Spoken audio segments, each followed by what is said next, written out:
Ooh, ooh, I just had this powerful thought and it came out of nowhere. I was like, ooh, that's a good one.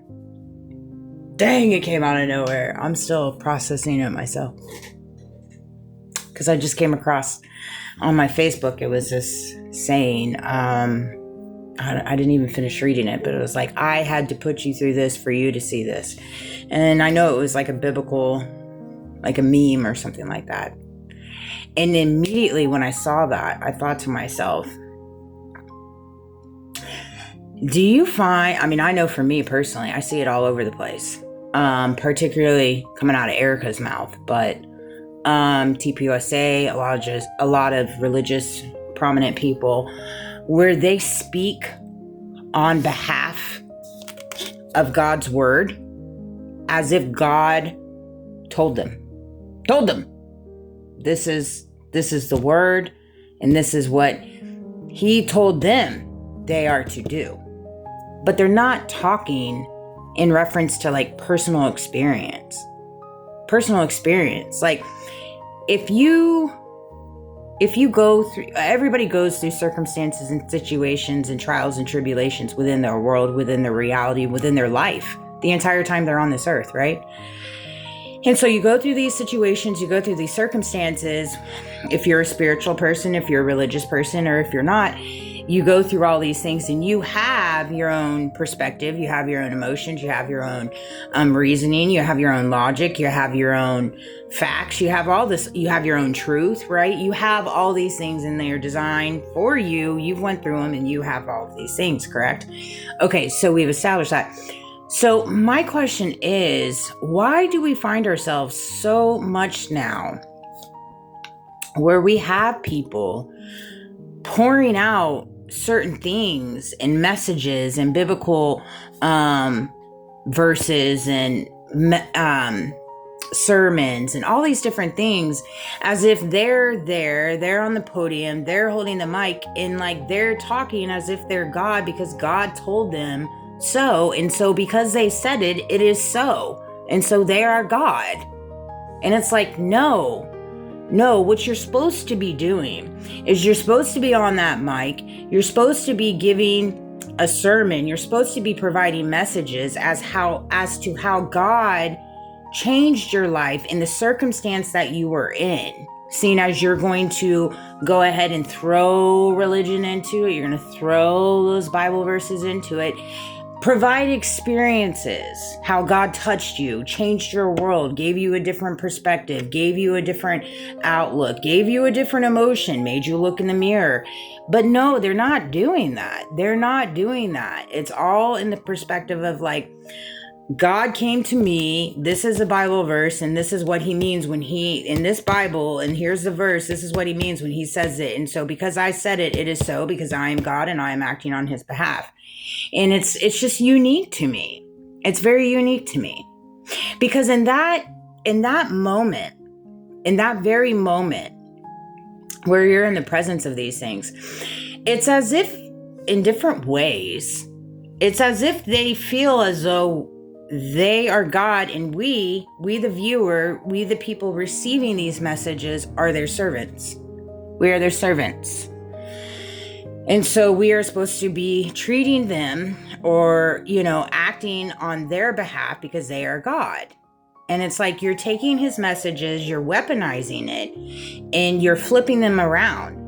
And see, this is where things get really misconstrued. They get misguided in a lot of different areas of this world. And you can remove religion out of that. I mean, it's just in general. This is where they take control of the mind.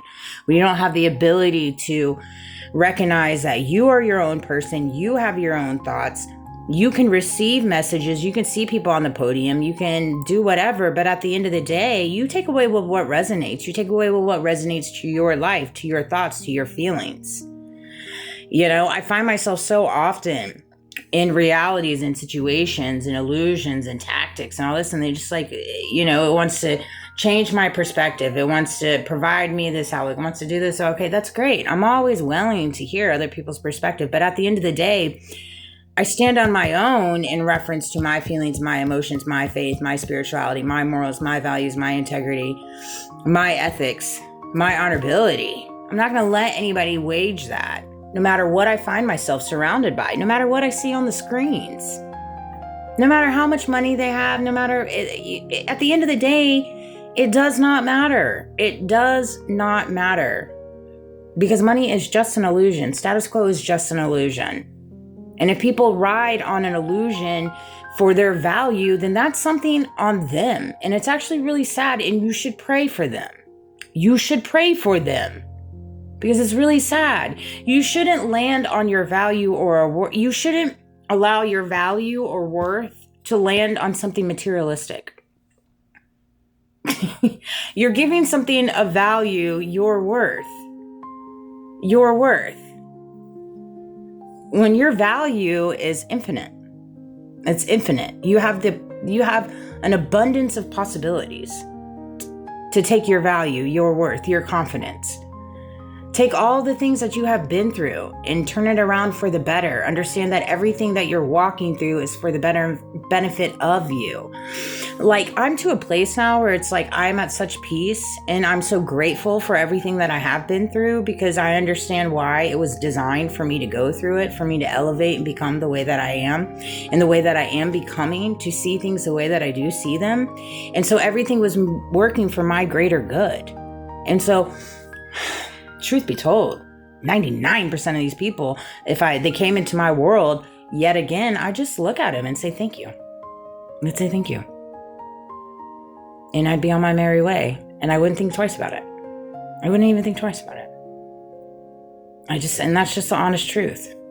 Because I truly forgive them, because they really, really helped me see things within myself that I would have never saw had I not walked through everything that I'd walked through. I would have never saw it. Never, ever.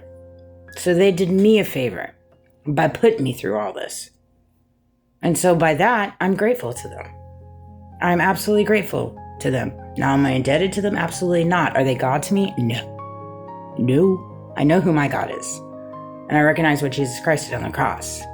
There's a big difference. There is a big, big difference. And so you just have to be very careful with some of these messages. You really, really do. And that came to me like a ton of bricks. I was like, dang, that is so true. That is so true.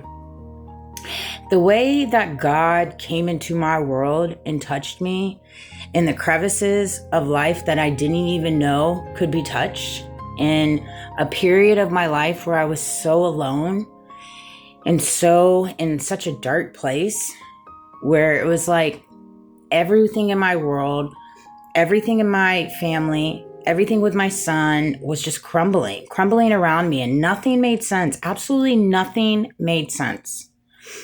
And the only light that I saw to get me through it and guide me through it was the light that God was like holding and shielding me through.